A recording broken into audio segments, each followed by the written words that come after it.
everyone. My name is Evore, and this is Aisha Patterson. Yep. Aisha Patterson is a wife and a mother of 4, and she's also a breast cancer survivor. And she's here today to tell us about her story. So, Aisha, do you mind introducing yourself? Sure. So yes, my name is Aisha Patterson. And funny coincidence is my name's live, and it's coincidence because here I am being faced with breast cancer. I'm a mom of 4 and a wife, and prior to getting diagnosed with cancer, I was really active, loved doing things like boxing, yoga, what else? Just having fun. Boxing is fun. Ooh. Yeah. I don't see you as a boxer. I'm not that good. I'm not that good. But it was so good mentally to get into that fighter game space. I needed it for this journey. So now life is still good. Yeah, life is definitely good. Yeah. Okay, so I have these are not really questions, but they're like key points and a few things that I want us to touch. Okay. Yeah. So first question is, how did it start? When did it start? Like, how did you realize that you had breast cancer? So I was breastfeeding my son Solomon. He was like 6 months old at the time, and I felt a lump. But I breastfed 4 kids, so I was like, this is nothing. Like, it's probably a milk duct, whatever. But it didn't go away, and then 3 more popped up. And then at the same time, my son stopped gaining weight. So I was like, you know what, I'm done. I'm not breastfeeding anymore. I'm going to go get these checked. Got them checked. The mammogram was abnormal. Biopsy abnormal. Ultrasound. Everything was abnormal. And so, yeah. And then my husband and I went in for results, and she was like, it's positive for cancer, stage 2. So when was this? November 18th, 2020, we found out. Oh, last year. Yeah. Oh. So that's pretty recent. That's like a week to Thanksgiving. Yep. Which was amazing because my whole family was in town for Thanksgiving at my house. So I was literally wrapped in love through that whole week. I mean, the strong support system. Oh my gosh, they got me through it because during that week I was going through all my scans and waiting for results to see if it had spread to other parts of my body. And so I've never had more anxiety in my life than that time. But my family, I mean, literally, like, they were just there the whole time. I can imagine going through something like that. Your support system, it has to be top notch. It has to be top notch. So I was telling Aisha that 11 years ago, I also had a scare. I had a lump in my breasts. I was in my first year in university. And I didn't just only have a lump, I was actually milking. That was crazy. Imagine, I think, how old was I? I was 16. Oh my gosh. So imagine at 16, having a lump in your breast and milking at the same time. Like, what do you really know? Like, I was really, really scared, but thank God. I think they said, because I had to go for a lot of checkups, mammograms, and all that. Yeah. So they said something prolactin, something was high. I don't know what it was, but I was treated for like 3 months. The milk stopped coming out, and then I finally got the lump. And they said I was cancer free. Like, it wasn't a cancerous lump. So yeah, I can only imagine the scare. And yeah, big surprise. So okay, though I can kind of touch this, but we can elaborate more. So how did you feel when you found out? How did your family feel? Did you feel like talking about it to anybody aside from your family, or was it something you just wanted to keep to yourself? No, because a lot of my close friends knew I was going in for the testing, and so did my family. So I found out, called my mom and my dad, and that was terrible. I'm telling you, it was almost worse having to repeatedly call and text my closest friends and tell them I have cancer, because it's literally like you're breaking their heart every single time and now, like, now that we're farther, my friends will tell me the story of like, oh, you told me, and I had to like pull over on the side of the highway, and I was just bawling for 30, like crazy stuff like that. It just breaks my heart. But yeah, it's really hard. I told my parents, and then my friends, I text them and I ask them just to give me some space because it was just so much to process. It is, your whole life changes like that. So, and then you don't know the terms. I had an appointment the next day, and she was like, it could very well be stage 4. So leaving that, I thought they said it was stage 2. it is, but the doctor had said that to me because the way my levels were and the kind, she was waiting to see if it was a certain kind of cancer, and ended up being, the kind that she thought it was, but it wasn't stage 4. Thank God. But I left thinking it was, so that was really hard too. Sorry, can I ask, what's stage 2 cancer? What's stage 3? What's stage 4? Okay, so stage 2 means that it hasn't really traveled to the lymph nodes, and with me, it's just not confirmed yet. They could see it on MRI, but not ultrasound. That on one spot, it was in my lymph nodes. Stage 4, that is a terminal case, so that means like it's in other areas of your body, like your liver, lungs, brain, and that is terminal. And some people can live with stage 4 for, 14 years. You never know. Or some people it's 5, 2, like you just don't know. But eventually that will take you. You say you're 31? 31. Mm-hmm. So you were 30 going through all this. Mm-hmm. Yep. Yeah. So can I ask, because I'm really still trying to understand. I mean, I did my research and everything, but I'm still trying to understand, what causes cancer? Does it just come, or is it what you eat? I've heard microwave causes cancer. I've heard canned food causes cancer. I've heard all sorts. So it's so hard because I think a lot of things can cause cancer. And it's not like, using toxic products. I just feel like, oh gosh, what am I trying to say? It's a mix of so many things. Diet, exercising, maybe not using toxic products, things like that. And for me, I didn't do those things though. I could drink green smoothies. I worked out 4 to 5 days a week. I say books. I was super healthy. Don't use air fresheners, all that stuff. But I still got it, and I think for me, it was because of the emotional side. You can get cancer from stress, from unresolved trauma, suppressed feeling, and I think going through that for a long time, that illness can happen. Wow. Mm-hmm. And I'm just now learning that as I got diagnosed. I didn't. Wow, from stress. Mm-hmm. And a lot of it too could be such a combination of things. The other thing though is if you are genetically predisposed to cancer, if you have the marker gene, so if you have cancer in your family, you would need to go get genetic testing, and they can tell you. So, okay. So, can you tell us a little bit about your treatment journey and where you are now? Yes. So I had 6 rounds of chemo, and that was really hard. I'm so glad that's done. I just finished last Wednesday. And so then I will have surgery May 6th, and I've decided to just have a double mastectomy, and then they'll take both breasts. Yeah, it's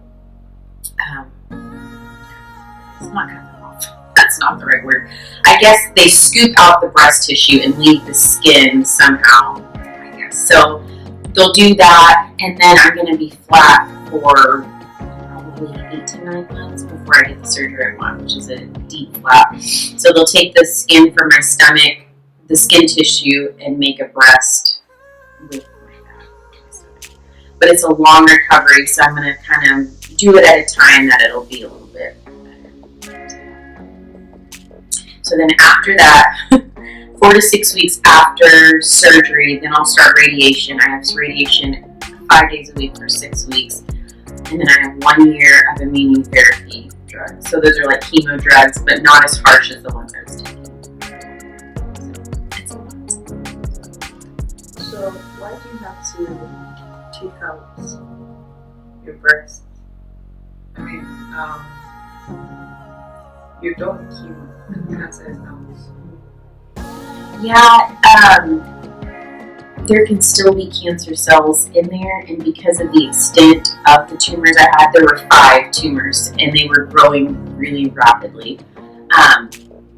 So that is the recommendation for me to take them, or at least take one. But I'm going to do both. I'm going to do reconstruction.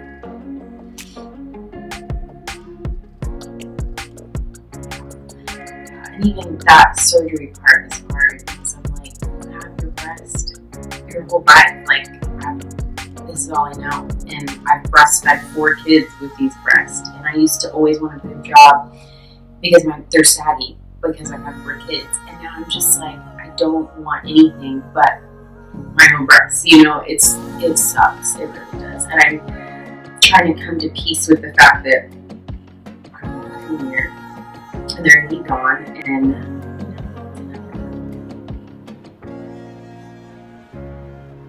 so you're gonna have to take it out, then wait for like 9 months, and then you're gonna do take skin out of your belly. Yeah. And like, I could have got implants, but that just wasn't a good fit for me. So that's what I'm gonna do. A lot of people are actually going through a lot, and they don't even know about it. This was the reason why I'm like, you know what?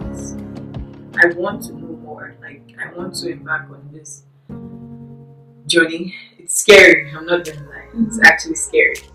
Because when I started, when I was about to start the project, I went on Instagram and I was typing chemotherapy, breast cancer survivors, and I saw it lots. Oh my god, I saw it lots. Like, and I'm just like, we have life, we're healthy, and we don't even appreciate it enough. Right. Like, it's crazy when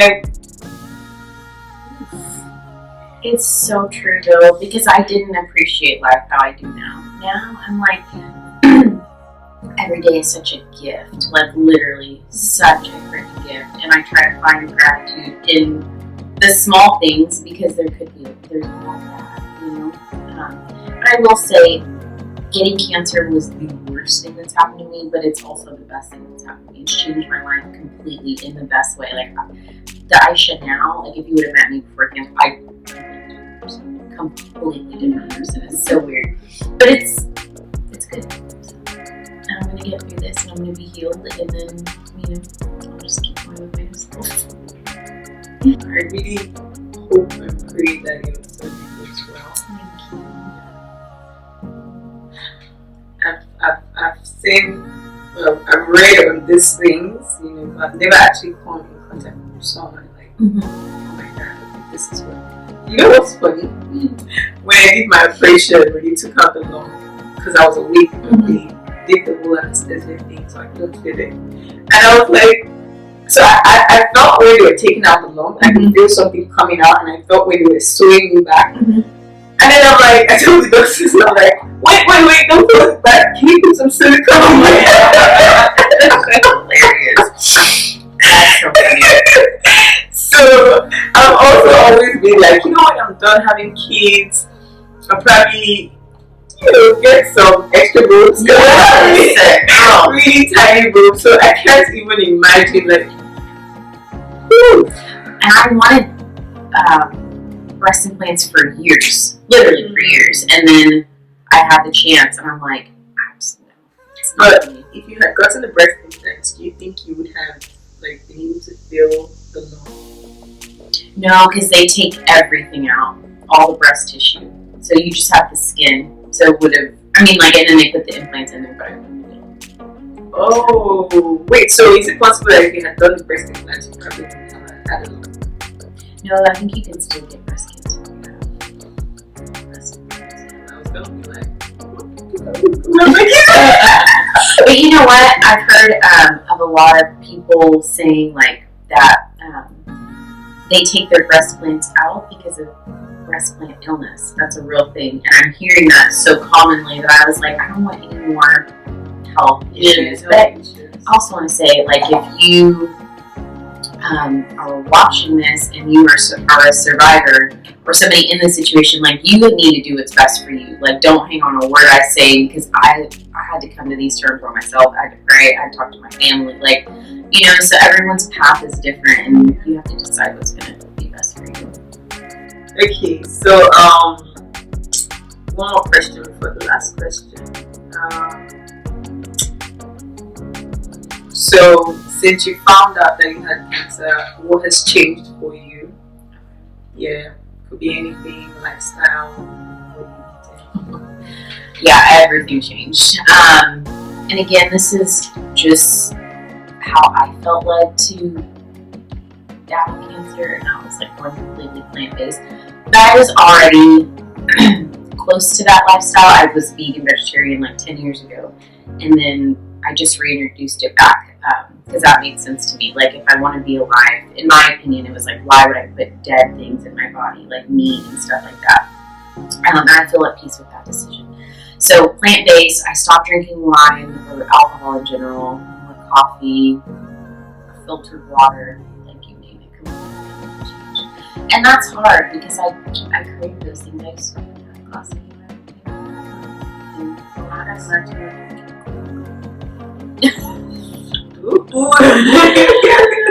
I had to stop cook for a while when I started having like terrible acne. But now once in a while, it's like smoking a cigarette. Yeah, I mean, I don't smoke, but I can imagine, because like there are times that I just feel the urge, like I need Coke right now. Yeah, I need to drink this. Yeah, I have those cravings for sure. Like, things will trigger it. And sometimes I love Chick-fil-A, and so when my kids get Chick-fil-A, I'll just ask them for the crumbs, breadcrumbs from their nuggets. I'm so serious. And I'll just make sure there's no chicken on it. And I just eat the chicken. They can at least say, oh, I had chicken. Exactly. I tasted the wonderful bread. And then my kids came home from school, so they're homeschooled and doing virtual, which is terrible. And then my husband he works from home now all the time, which is good, but it's hard. But that's it. And then I'm going through cancer with COVID, so I'm home all the time because I can't go to stores. And I'm such a people person, so that's just me. Okay, so the last question, well, not really a question. What do you have to say to other people who see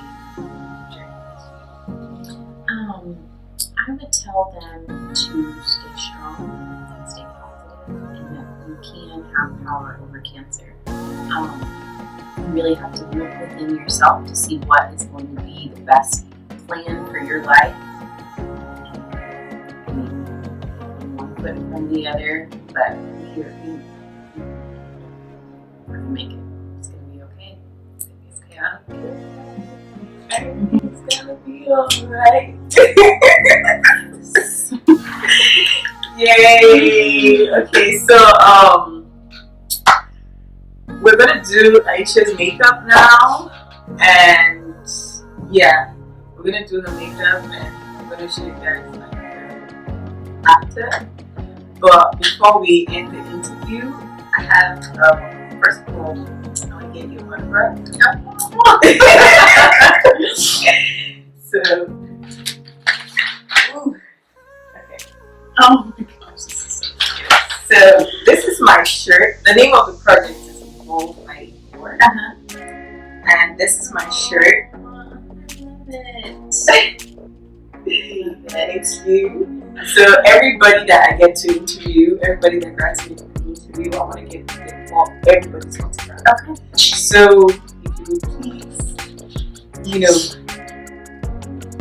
anywhere in the color you want. Okay.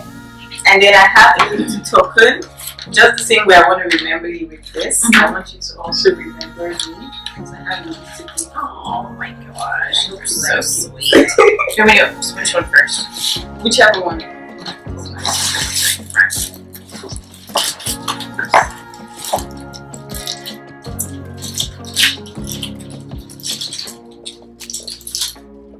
Oh, I love it.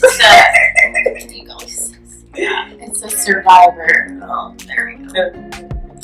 Actually, see. Gotcha.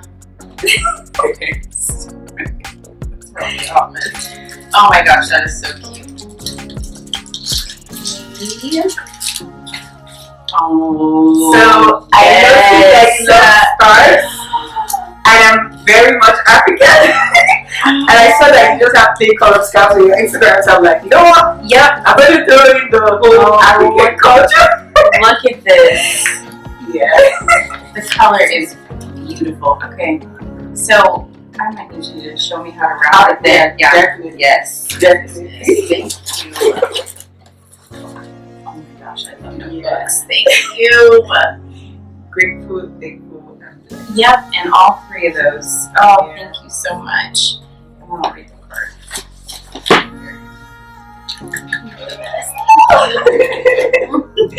Thank you for agreeing to do this. Absolutely. So fun. Oh, and I did something, but unfortunately, you didn't really show. So I went through your page, I did my research, and I just wanted to show that I support. So I tried to. You didn't show. Oh my gosh, that is seriously So Aisha has a movement going on. Step on cancer, okay? Defeat cancer. So you write cancer underneath your shoes or your socks or whatever it is. Unfortunately, I traveled with a black sole shoe, so this is all I have right now.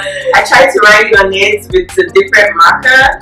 Yeah, this was blue, but it didn't show. But it's still there, and that's amazing. I love it. Love, love, love it. Yeah, I have it on the bottom of my shirt too. Yeah, so guys, if you want to show your support, write cancer on the bottom of your shoes and tag Aisha_Patterson. Yep, and then hashtag walking on cancer 21, so we could see all the peeps. Yay! I got Aisha's autograph. Yeah. So I'm so happy, and I'm so glad that you honored this, this interview. You're an amazing person. I love your energy. When I went on your Instagram, I was like, yes, she's the perfect person. She's the perfect person. I was so excited when you responded to my DM. So I just want to say thank you. Thank you so much. And hopefully this is the beginning of a beautiful friendship. Yes, I think so. I really do. Oh. Yeah, there's some people, I feel like the first time I talked to you on the phone, I was like, oh, this is great. Like, I could just, yeah. I know I have that effect of Alright, so we're going to get to doing Aisha's makeup now. And I'll get back to you.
Hey guys, so we're back.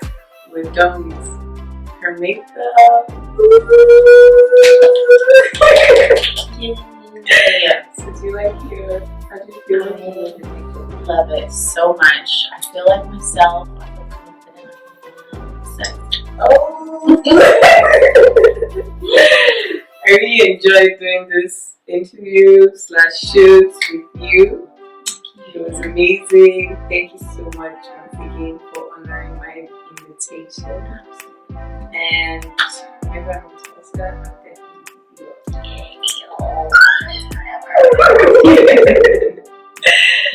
Alright guys, thank you so much for watching. Until our next episode.